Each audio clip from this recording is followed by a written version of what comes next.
Hello, it's Heather again from the Henry Banner channel here for the We Live Film Bad Movie Month. Today, I'm going to talk to you about Xanadu from 1980, starring Gene Kelly and Olivia Newton-John. This is the only movie Gene Kelly was ever in that he got second billing under Olivia Newton-John. I'm going to need a little more lip gloss to get through this. Oh my gosh. So, it is a spectacle of music, roller disco, and Greek mythology. Because, you know, I'm sure that whenever there are muses out there in this world, they really want to go after a starving artist whose biggest aspirational dream is to create a roller disco. And he manages to achieve that goal with the help of a lovely and talented Mr. Gene Kelly, who does get a couple dance numbers. It is a spectacle of 80s overindulgence. Lots of lavish musical numbers, costume changes, the tubes are up in there. You're also going to be seeing a young break dancer, Mr. Boogaloo Shrimp, as a featured extra in the big dance number. So it's a horrible, shitty movie. It really is. There was a lot of money thrown at this. It's very shiny, but you can just tell that there was probably a lot of Fresca and cocaine being used up in there. I'm not saying that that's actually what happened in the 80s at all, but I'm just saying that there was a lot of Fresca. And so Joel Silver was also one of the co-producers here, so this kind of like leads to what you're going to see later on in some of the huge, you know, movie blockbusters of the future.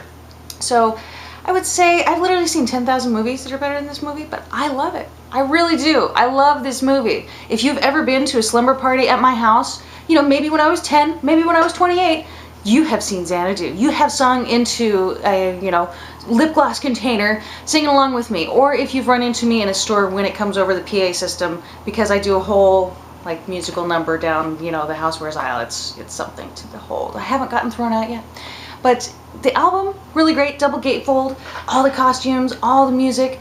But this is a really crappy movie. It's got a stupid story. It's got really kind of lame acting, kind of crummy writing. Good special effects. There's a Don Bluth animated sequence, which you'll actually see almost completely recreated scene for scene in some of his later works. And basically the boy doesn't really get the girl at the end because the whole thing was that she was supposed to help him achieve his dream, which was to create the Xanadu Roller Disco Club. Yeah, so, but it's kind of fun, but you're sitting there kind of like looking at this pretty glossy train wreck on roller skates. Also seeing, oh, my favorite though, actually, some depictions of punk. Because I don't know if you've ever had any, you know, friends who, or maybe even yourself, who may have pierced your ear with some sort of safety pin. There is nothing actually punk about when they're punk. But I just really kind of think it's interesting seeing like the Hollywoodization of certain cultural movements. But at one point there is a line was like, hey man, get with it. This is the 80s. And it's just, it's painful. It's painful. Though, one lovely bit of trivia, which you may not know, is the director of this, Mr. Robert Greenwald, also directed the incredible documentary, Walmart, The High Price of Low Costs. So, compare, contrast. He didn't seem to work for like about 20 years in between, so it could be that he was just waiting for the heat to like wear off. And I'm sorry, sir, if I've, you know, called you out and made you, you know, get back on the radar, because they're both wonderful in their own regard. But this is just, it's so amazing to see this. It's just, it's so overindulgent. I would say it's the best, worst movie out there. I love to watch it constantly. I had a tape that I taped off of Showtime from like some free cable weekend or something back in like 1983.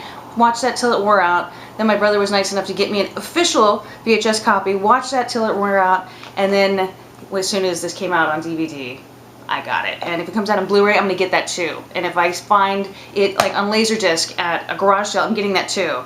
Because it's Xanadu. And at one point I actually almost wanted to get the Subway poster from Japan, but the shipping was just way too much, and my apartment's not big enough to support a picture that big. So I just need to get a bigger apartment, I think is the answer to that. So anyways, so I've really enjoyed having like too much blue eyeshadow on. I haven't quite done anything like that since, I don't know, freshman year of high school. But it's so much fun sometimes to just really get into it. So, but speaking of getting into it, seriously, if you ever hear magic come across the PA system at any store you and I are in, get ready, girl, because the show is about to begin. So I would heartily recommend, you know, watching this maybe with a friend, maybe with several libations, or intoxicating substances. I'm sure there's got to be some sort of like drinking game going on with that. Like I wouldn't say anytime you see somebody on roller skates, because that could lead to a potential hospitalization. But I would say it's just really, you can't believe that many people got together and that's the best they could do. They made this on purpose. On purpose. Yeah, so there's a reason the Razzies were invented, and it's for stinkers like this. So hope this movie finds you well, and I really appreciate you tuning in to the We Live Film. I'm going to post this both on my channel and also on We Live Film, because I've been waiting for a whole year to make my movie about Xanadu, because, you know, I can. Yay! Have a good one.